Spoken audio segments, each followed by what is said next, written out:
오늘은 마태복음 25장 14절에서 30절 말씀입니다. 오늘 말씀은 달란트 비유입니다. 우리가 잘 아는 비유이고 또한 유명한 비유이기도 합니다.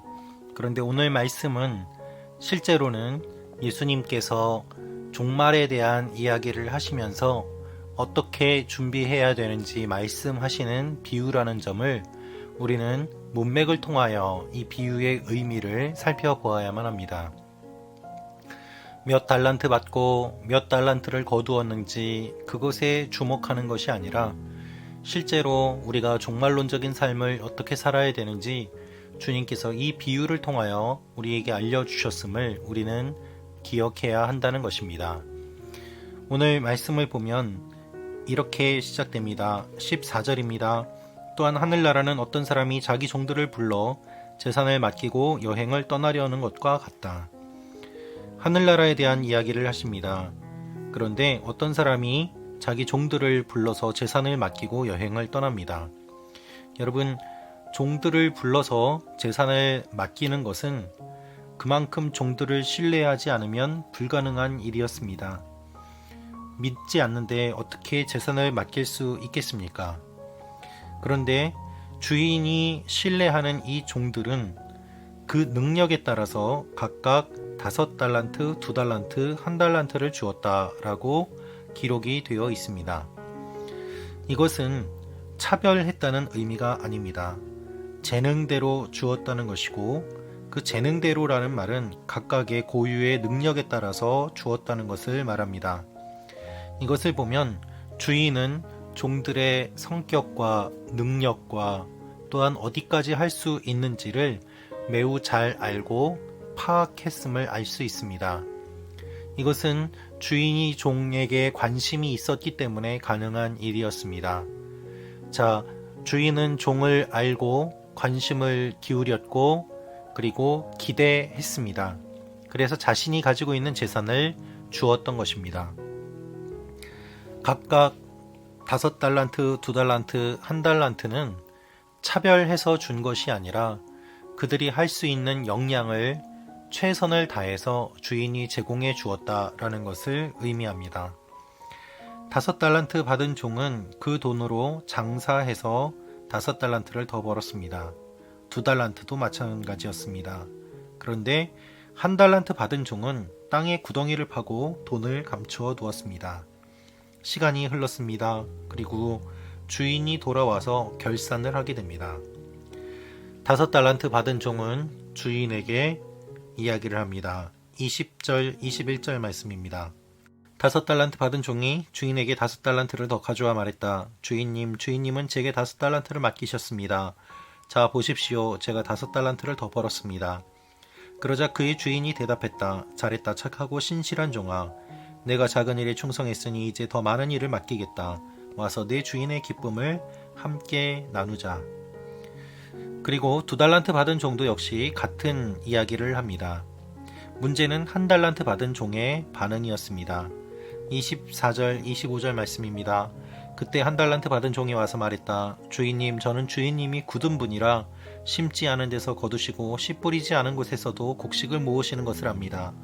그래서 저는 두려운 나머지 나가서 주인님의 돈을 땅에 감추어 두었습니다. 보십시오. 여기 주인님의 것이 있습니다. 굳은 분이라고 되어 있는 이 말은 거칠다, 고집스럽다, 자비가 없다 라는 말입니다. 공의롭지 못하고 변덕스러운 사람, 믿지 못할 만한 그러한 사람에게 사용하는 표현입니다. 즉, 이 종은 주인을 그만큼 신뢰할 만한 사람이라고 보지 않았기 때문에 땅에 묻어두었다라고 말한 것입니다. 여러분, 주인 앞에서 당신은 믿을 만한 사람이 아니기 때문에 내가 그것을 알고 땅에 감추어 두었습니다. 라고 말합니다. 이 주인은 종을 믿고 신뢰하였지만 종은 주인을 믿지 않았습니다. 오히려 두려워하고 의심하고 불안해했습니다. 그리고 주인이 준 것에 대해서 그가 진정한 의미를 깨닫지 못하고 있었습니다. 따라서 주인은 이렇게 이야기합니다.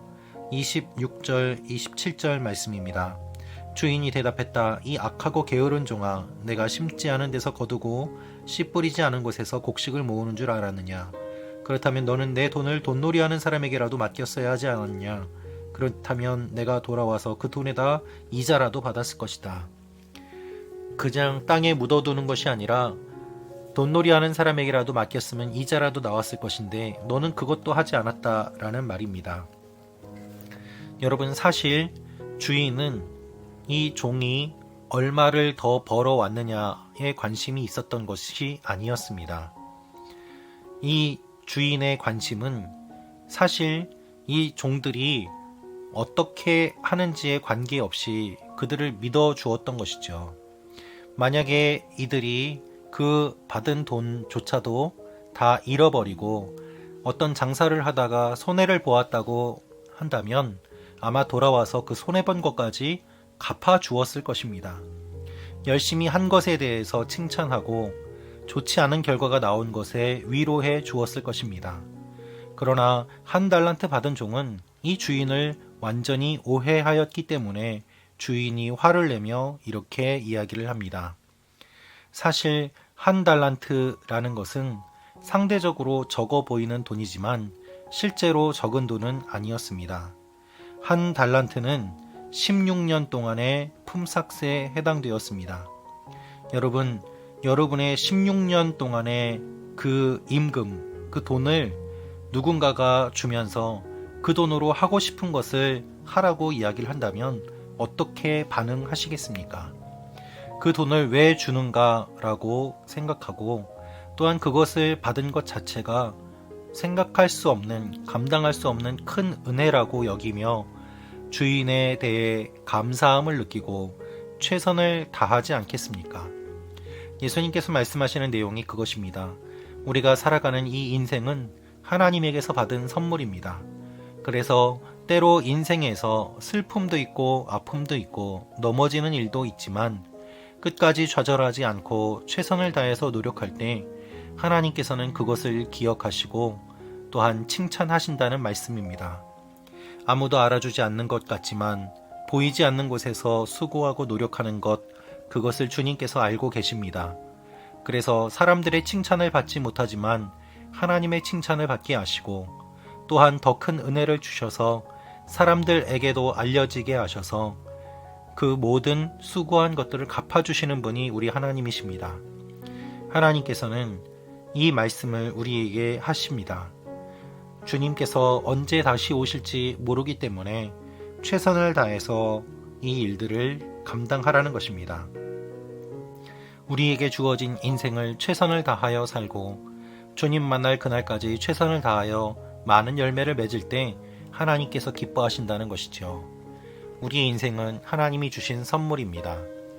그래서 그것을 깨닫고 하나님 앞에 인생의 소중함을 고백하며 감사하는 사람, 이 인생을 하나님 앞에 바르게 사용하는 사람을 주님께서 찾고 기다리고 계십니다.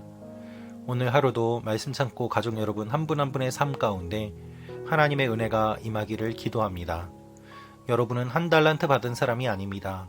이미 많은 달란트를 받았고 또한 그 달란트가 한 달란트라고 하더라도 사람들이 상상할 수 없을 만큼 놀라운 많은 금액이라는 것 사실을 잊지 않으시기를 바랍니다. 하나님께서 우리에게 주신 인생이라는 귀한 달란트, 그것으로 많은 열매를 맺으시는 여러분과 제가 되기를 원합니다. 기도하겠습니다. 아버지 하나님, 은혜를 더하여 주옵소서. 우리에게 주어진 인생을 최선을 다하여 살게 하시고 많은 열매로 주님을 기쁘시게 하는 삶이 되게 하여 주옵소서. 예수님의 이름으로 기도합니다. 아멘.